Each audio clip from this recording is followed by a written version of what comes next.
Everyone wants control. They'll smile, flatter, pretend to help you. But behind it all, there's one motive to make you predictable, because the moment someone can predict you, they can own you. Machiavelli understood that better than anyone. He saw that real authority isn't about power over others. It's about being immune to their control. And if you can master that, you rise above every game they play. The first secret is to understand the battlefield. It's not made of swords and crowns anymore. It's made of emotions and reactions. The people around you will constantly try to guide your feelings to provoke guilt or torture you into doing what benefits them. When someone tries to control you, they don't start by commanding you. They start by influencing how you feel. They want you defensive, eager to explain or desperate for their approval. That's how they pull your strings without touching them.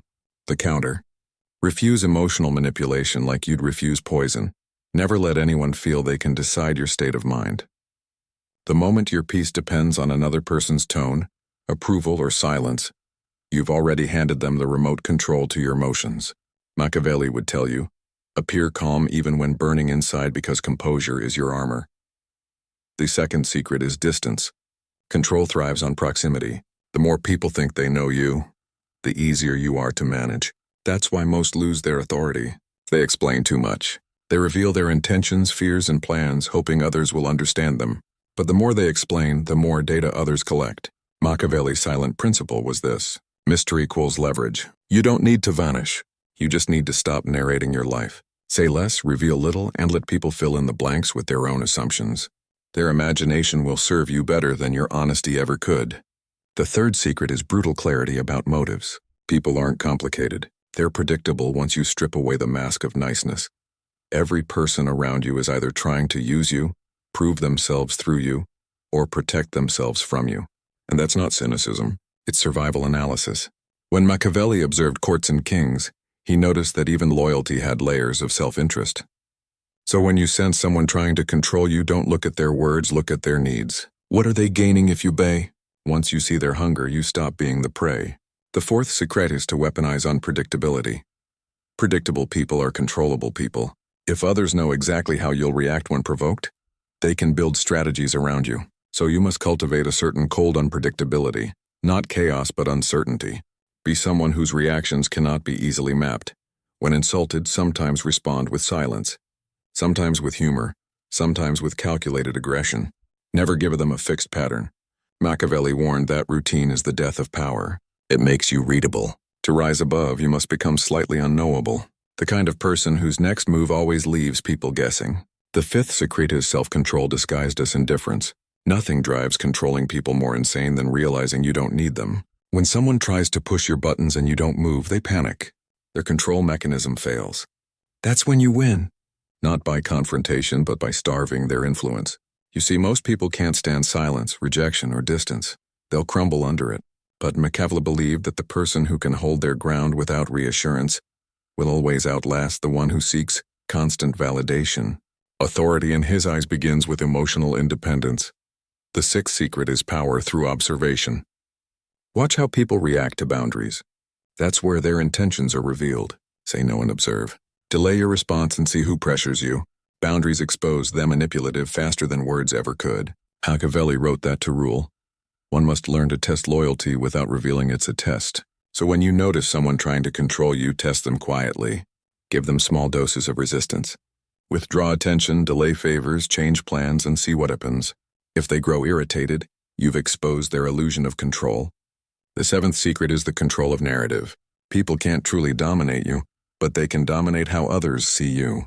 Reputation is Machiavelli's invisible battlefield. To rise above manipulation, you must own your story before others write it. Never defend yourself too quickly. Defense feeds rumors. Instead, embody calm certainty because those who need to explain themselves look guilty. Authority grows from perception, not pleading. Build an image that suggests power, calmness, and capability. And soon people stop questioning your choices. They just adjust to them. And finally, the eighth secret, perhaps the most Machiavellian of all, is to make people feel they're controlling you while in reality you're guiding them. True authority isn't resistance, it's redirection. You allow others to believe they're steering the ship, but you quietly control the map. When they think you're obeying, you're actually leading them to conclusions you designed. That's how the wise dominate without appearing dominant.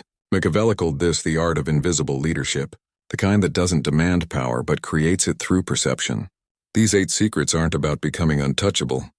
They're about becoming ungovernable by anyone else's emotional system. Once you internalize them, you'll notice something strange. The people who once had tried to control you will start adjusting to your rhythm. They'll tread carefully around you, uncertain where they stand, and that's when you'll understand what true authority feels like. Not loud, not forceful, but quietly absolute. When you begin applying these principles, something fascinating happens. The same people who once dictated your mood, your time, your energy suddenly become careful around you. They start choosing their words, they start watching your expressions. That's the shift from being controlled to being studied. But don't mistake that for comfort. The higher you rise in control, the more subtle the attempts to claim it become. Machiavelli would remind you, control doesn't vanish, it mutates. Once people realize they can't dominate you directly, they'll switch to emotional manipulation so refined you might miss it at first. They'll flatter you, agreeing with every opinion you hold, mirroring your tone, matching your pace, all to create a false sense of alliance. This is the silent trap of the ego. Once you start believing that agreement equals loyalty, you've already been softened. True authority doesn't crave validation, it tests it. So whenever someone aligns themselves too quickly with you, pause. Ask yourself, what do they gain from this harmony? Because real loyalty is slow, uncomfortable, and often inconvenient. The fake kind appears instantly. Machiavelli's wisdom was simple but brutal. When people worship you too fast, it's not devotion, it's calculation. To counter this, practice what I call the Machiavellian detachment ritual. Whenever you feel overly influenced, whether by praise, guilt, or charm, step back mentally. Imagine yourself as a strategist watching from a balcony above the scene. Everyone below is performing a play and every word has a purpose. That small psychological distance breaks the spell of control. The powerful never react from the stage. They direct from the balcony, but detachment doesn't mean coldness. It's awareness disguised as calm. Most lose authority because they confuse empathy with obligation. They think understanding someone means they owe them understanding in return. Machiavelli would laugh at that. Understanding another person's motives is not submission. It's reconnaissance. Thinking can study the traitor's psychology without forgiving the betrayal. Likewise, you can remain compassionate while staying sovereign. The difference is you observe emotions. You don't obey them. Let's talk about social gravity. Every relationship, every group has an invisible center, a source of emotional gravity that pulls everyone into orbit. For most people, that center isn't them. It's the loudest voice, the most dramatic personality, or the one who controls attention. If you want to rise above control, you must become that gravitational center, not through noise, but through presence. When you speak less, move slower and respond later. People begin to align themselves to your rhythm. You subtly set the tempo of interaction. That's why Machiavelli valued patience more than intelligence. Intelligence can impress people, but patience commands them. And here's where authority becomes art through scarcity. The rarer your attention, the more valuable it becomes. People chase what they can't easily access, not because of logic, but because scarcity creates obsession. If you respond to every message, attend every meeting, explain every decision, you destroy the illusion of importance. But when you create controlled scarcity, when your words appear only when necessary, they start carrying weight. That's how kings use silence to rule. Every pause, every glance became a statement.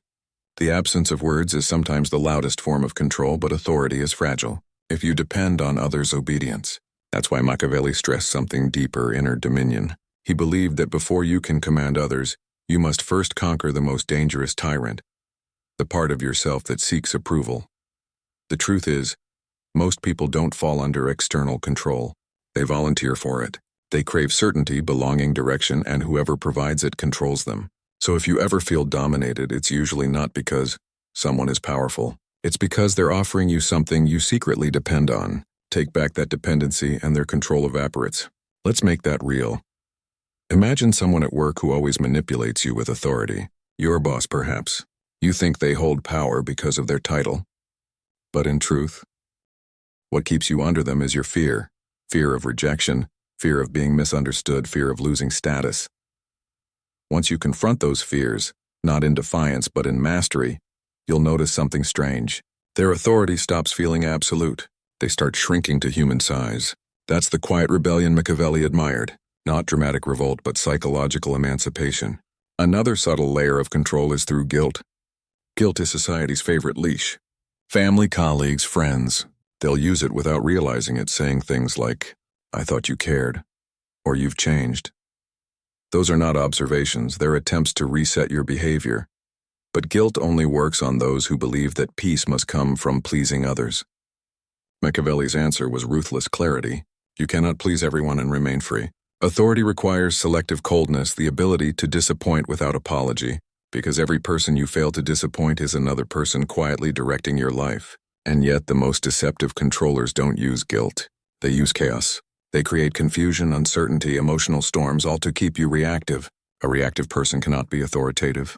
They're always catching up, never leading. That's why one of Machiavelli's greatest unseen lessons was this: whoever controls the pace of emotion controls the power dynamic. Slow down the tempo and the manipulator loses their advantage. Don't answer immediately. Don't rush to fix misunderstandings.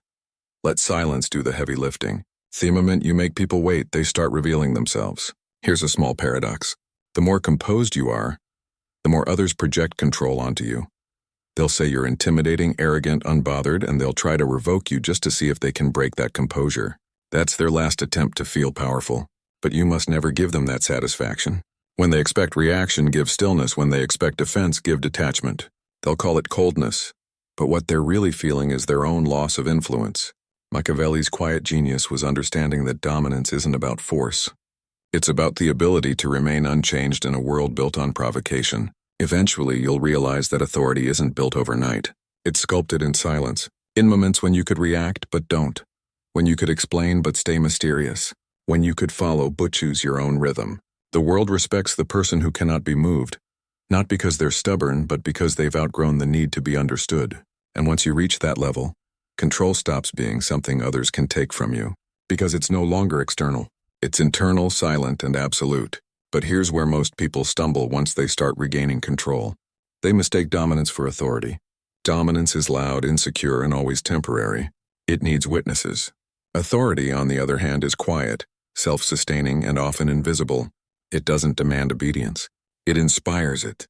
Machiavelli understood that if people feel like they're following you out of respect, not fear, your influence becomes permanent. Fear creates compliance, respect creates loyalty, and respect begins the moment others realize they can't sway you with pressure, pity, or praise. The most dangerous form of control others attempt isn't over your actions. It's over your identity. They'll try to make you question who you are, what you believe, what you deserve. They'll disguise it as feedback or concern. You've changed. That's not like you. Don't be so cold. These are note observations. They're power plays meant to pull you back into a shape that benefits them. The Machiavellian solution: define yourself before anyone else can. If you don't consciously decide who you are, someone will do it for you. And you'll spend your life defending an image that was never yours. Authority, real authority, comes from inner definition. When you know who you are, no one can guilt you into being what they prefer. You'll stop explaining your choices because you'll realize that explanation is a subtle form of submission. Machiavelli advised rulers to appear open but remain impenetrable because every explanation reduces mystery and mystery maintains control. You must become comfortable with being misunderstood, because the more powerful you become, the less people will understand you. And that's okay.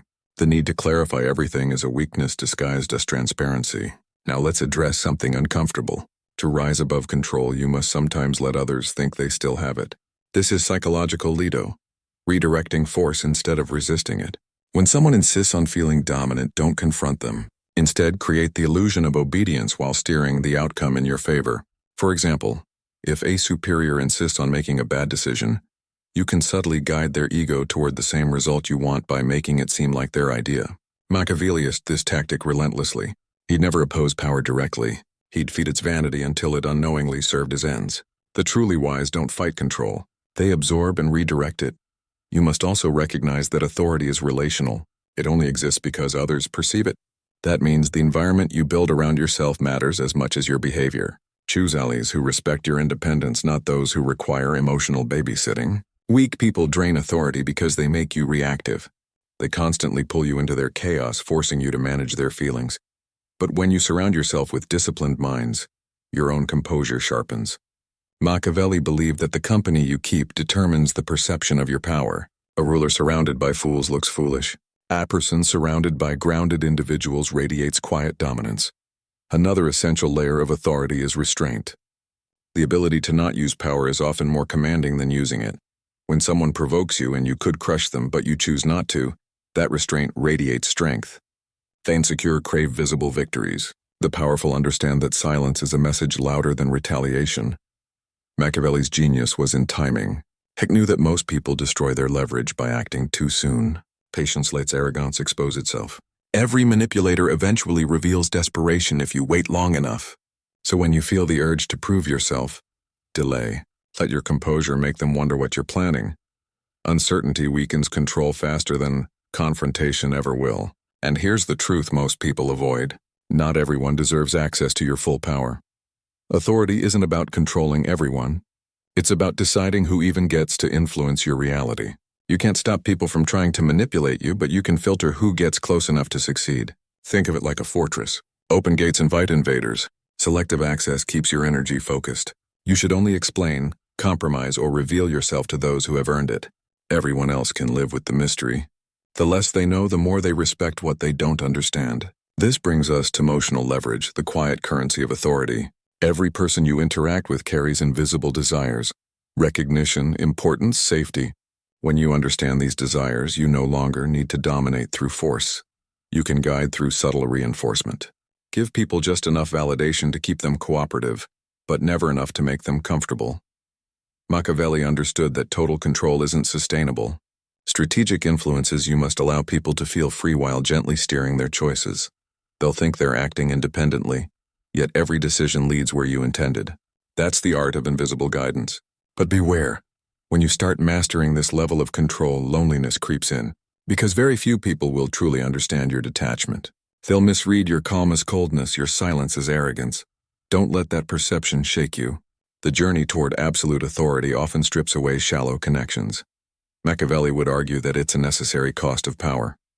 You're not meant to be liked by everyone. You're meant to be respected by the right ones. Now look at your life with ruthless honesty. Who currently dictates your emotions? Whose opinion decides your peace? Who can shift your energy with a single comment or gesture? That's where your control is leaking. Reclaim it piece by piece. When you stop rewarding manipulation with reaction, people are forced to confront their own powerlessness. That's when they either adapt to your authority or disappear entirely, and both outcomes serve you. In the end, authority isn't built through rebellion or domination. It's built through unshakable internal structure, the kind of mind no one can corner, guilt or confuse, the kind of presence that calms rooms, not by words but by energy. Once you reach that level, every attempt to control you collapses on contact, because your foundation no longer needs approval, validation, or noise.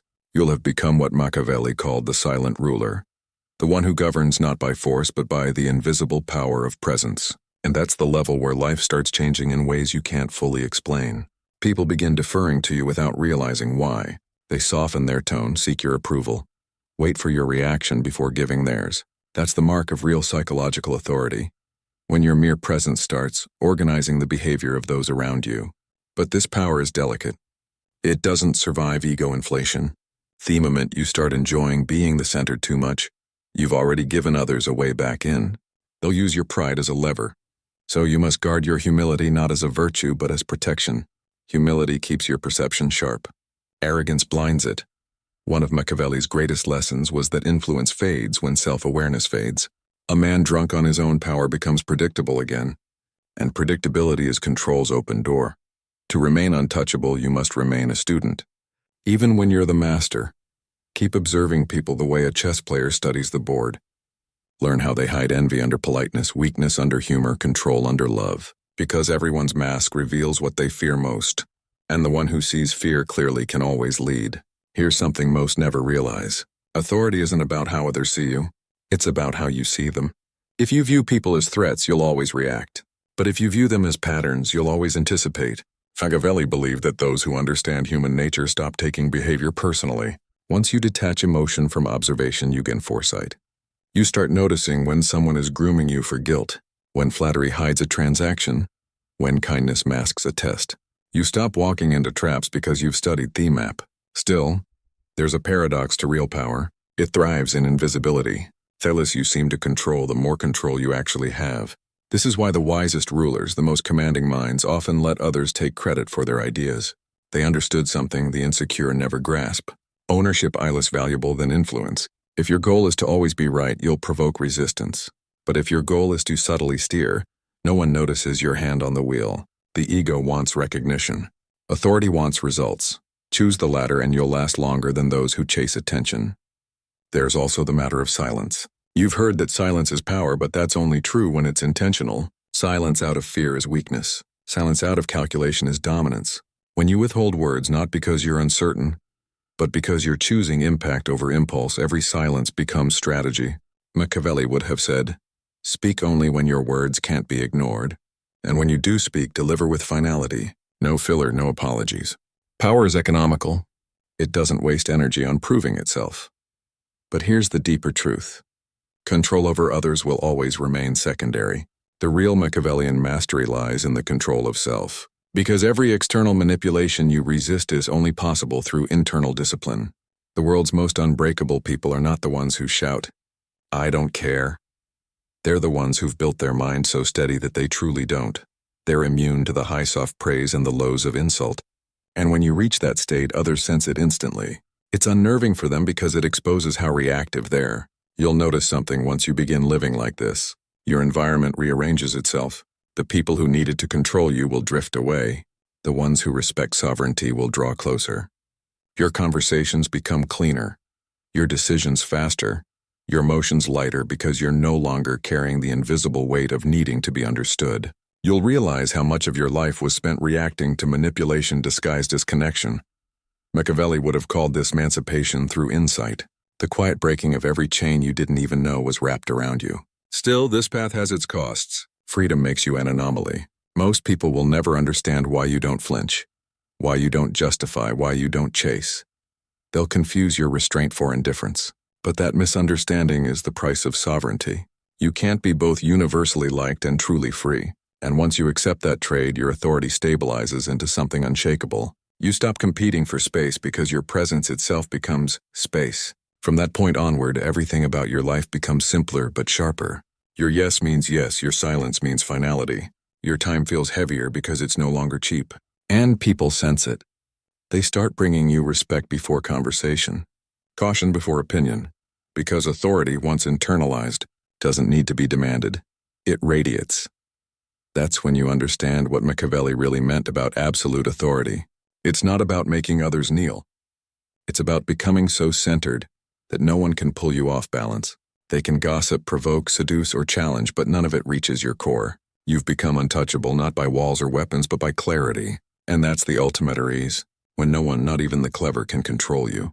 Not because you resist harder, but because you no longer offer anything for them to grip. You've transcended the battlefield entirely. You're not fighting for control anymore.